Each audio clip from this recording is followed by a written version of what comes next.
गोटे संज जोठी मन आत्मतृप्ति हसे आखि निजक कृतार्थ मणे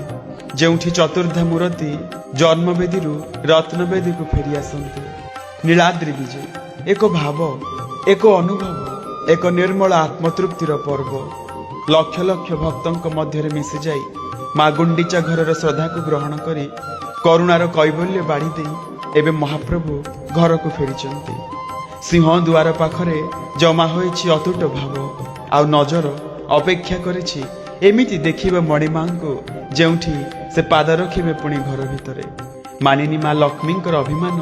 एक संस्कार होई ठाकुरंक अनंतरे जो विनय भाव को बही दिए एवं मानभंजनर रसगोल्ला केवल मिठा नुह यह एक अनुतापर स्वाद एक मंत्रणा जोठी प्रेम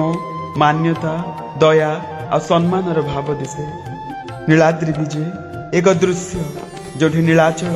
अनंतरे मिशे एक मुहूर्त जोठी आशा अभिमान भाव प्रेम आ भक्ति बही जाए एक प्रभात जोठी ठाकुरंक पाद धूली मन भितरे गर्व भाव को जागृत करे। नीलाद्रि विजय प्रति ओडियांक पई एक उत्सव नुहे, यह प्रति ओडियांक आत्मार शुद्धि आ मनर पुनर्जन्म।